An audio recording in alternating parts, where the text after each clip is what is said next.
Hello, my name's Helena. I'm the fiancé of Lee McCollister, who was murdered on July 8th by Deunn Willis and robbed by Danielle Durand. The instigator has started punching his fist at me. This happened maybe 20 times in the last week or so. You know, I was a very different person before Josh was murdered. Like, I never cussed. It's something that he even told his friends up there in Humboldt County. My fiance never cusses.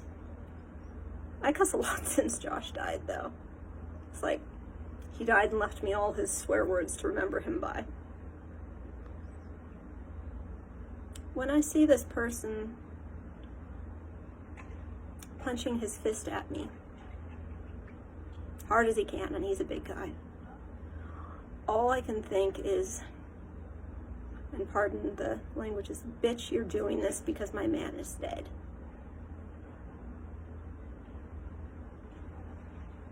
That's all. You know, you would never dare do this if Josh was alive. If he had seen some guy punching his fist at me, trying to intimidate me like that, no way. You didn't treat his girl like that. But it's amazing how bold, how brave someone gets when your protector, your defender, your bodyguard is dead.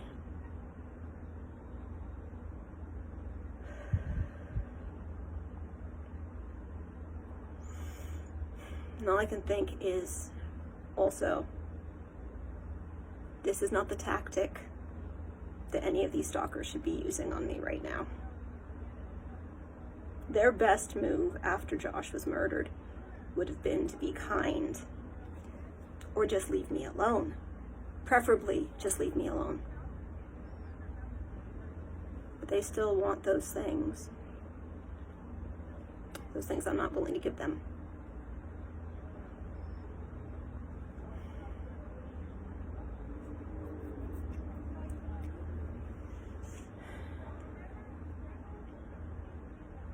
You know, I want to talk about the relationship between the instigator and Josh, because it's a very unique one. They knew each other for many years, and yet the majority of those years they had no contact. You know,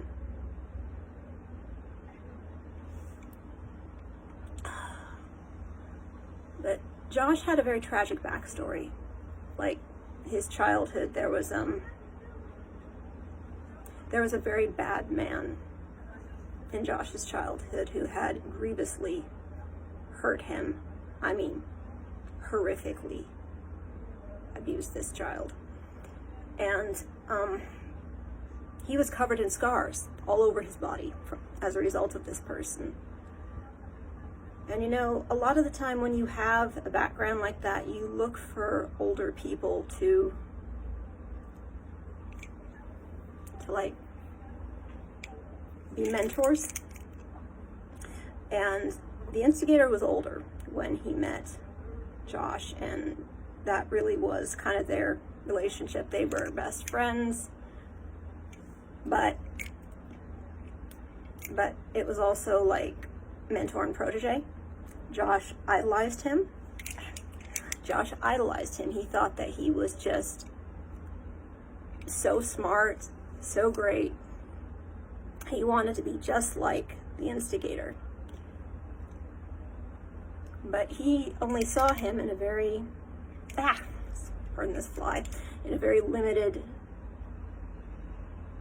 capacity. And then they didn't see each other for a long time. When Josh moved to Fort Bragg, he was really happy that he was going to be around the instigator. He was 37 now. He wasn't like some kid in his 20s. You know, he really wanted to show that all the lessons the instigator had given him as a mentor, that he'd learned them, he'd taken them to heart, he was a better person for this person's teachings, essentially. And it was a real shock to him to realize that the instigator was not who he thought he was. About 2 weeks after Josh got to Fort Bragg, he had a sit-down talk with this person, and I was there for this, and this talk was several hours long, like 3 or 4 hours long. And essentially what Josh told the instigator is that if he had seen this side of him back when he was a kid in his 20s, he never would have come to Fort Bragg in the first place, except to keep me safe. That this person was hurting people, essentially, that he was treating people badly. And Josh made clear to him, you can't treat me like this. You cannot at all treat me like you've been treating me just in the last couple weeks.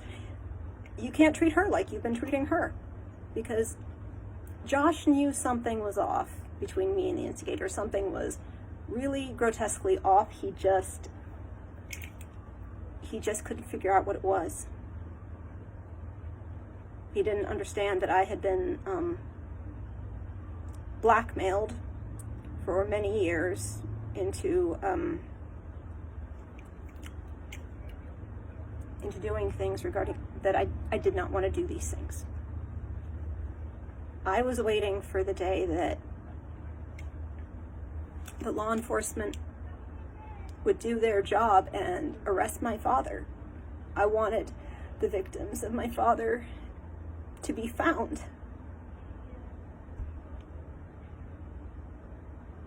I didn't want the victims' families to hear about their daughters being murdered by John Truffle, by the crackheads of Mendocino County, gossiping.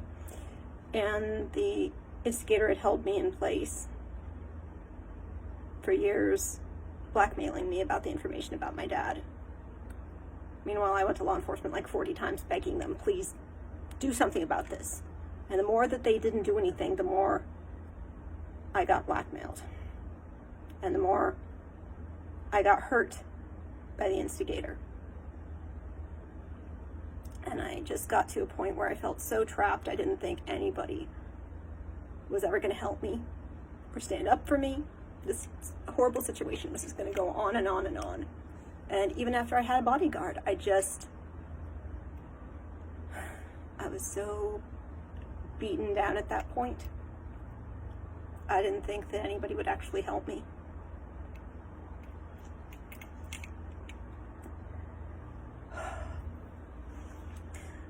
The instigator had been very volatile towards me the year before Josh was living with me. He had done a lot of really terrible things to me. And then I had a bodyguard, and it's just like he calmed down, so calmed down, like this discussion that the instigator had with him, this man-to-man talk. You can't treat people like this. I thought he took it very much to heart. And I was so glad that Josh had come to Fort Bragg. I felt so much safer. So much physically safer. There were times,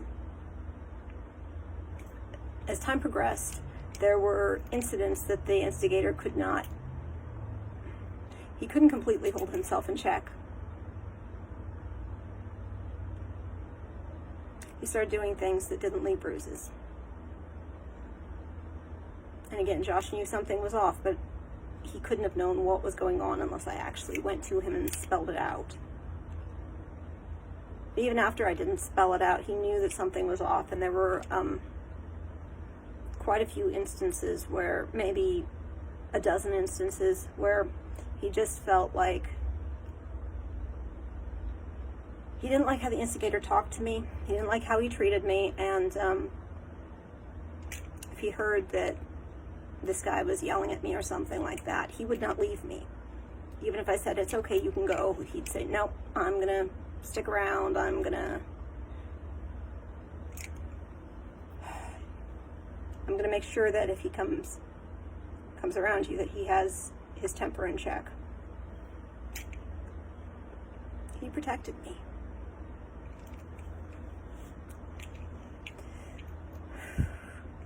It was January, the incident where on 13 Curbs, where Josh and I were assaulted by this person, and both of our backs were hurting for 3 days afterwards. It was just like, that was the final straw, that incident. And after that, Josh and I started really comparing notes. I found out that the instigator had actually put Josh into a coercive situation, just like I'd been in a coercive situation with this person. He put Josh into one also, like almost from the time that Josh had been to Fort Bragg.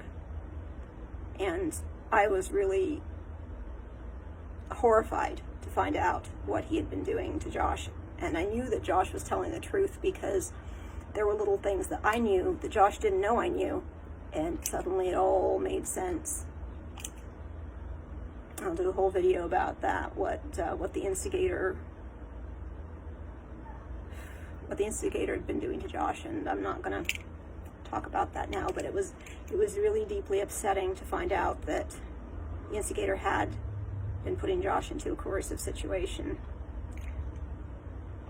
And Josh was equally really upset to find out that the instigator had done coercive things to me long term.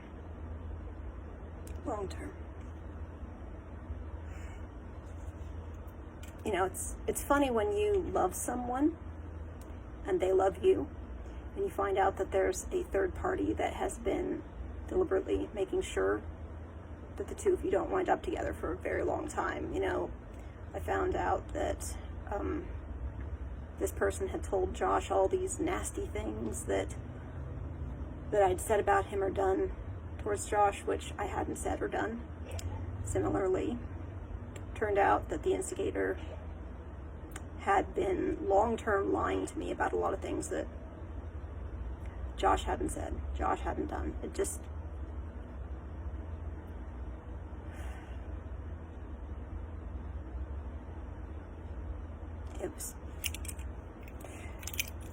It was upsetting, but we were both glad we found out.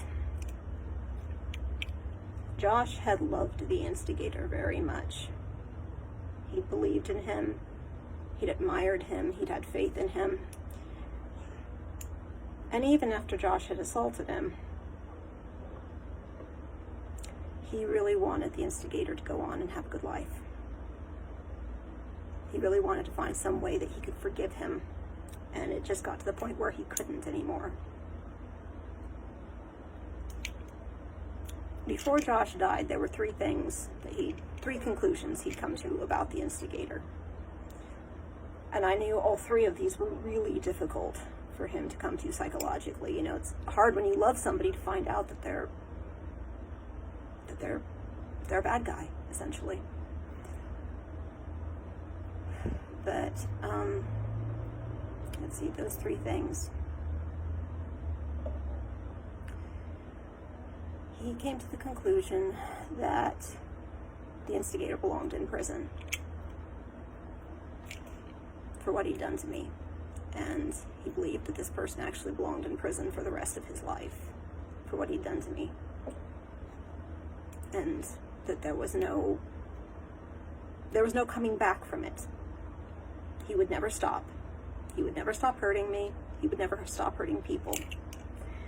And a lot of this, Josh believed. Here's the second thing, is that he just hated women.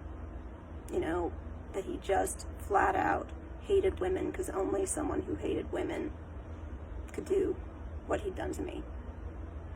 The instigator thought that he had a very dark relationship with his mother, and that it was fueling a lot of his horrible behavior towards me.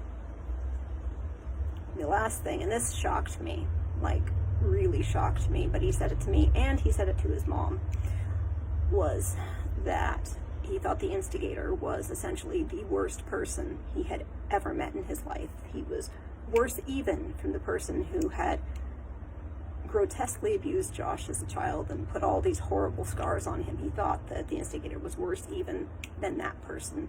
The quote he would say was that the instigator has an ugly heart.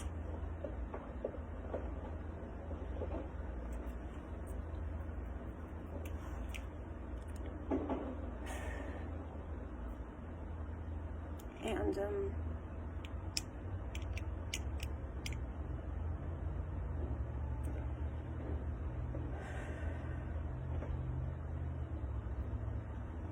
it doesn't give me any pleasure to say this. This is somebody that, like Josh, I admired this person so much at one point. I respected him, trusted him. I thought so well of him. But I came to know a very different person behind the scenes than the one I thought I'd known. And that was my experience. That was Josh's experience. And all we wanted was to get so far away from this person.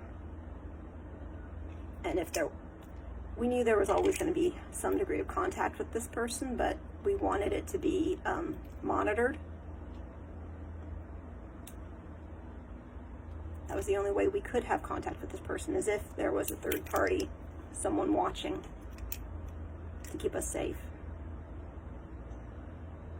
Because who he is behind closed doors is the guy that will punch his fist at a woman to try and scare her. And all I can say now is, I don't have it in me to be scared of you anymore. Everything you could possibly do to me, you've pretty much done already. My man is dead because of you. He was in Humboldt County because of you. Deunn Willis shot him. Danielle Durand had her hand in it, but he would never have been in Humboldt County if not for the instigator. So, punch your fist away, dude. You have fun.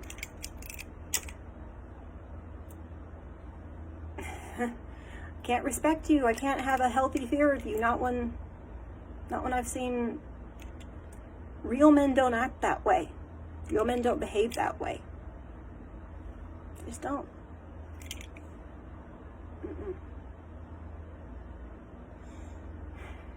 I had someone that loved me. Genuinely loved me.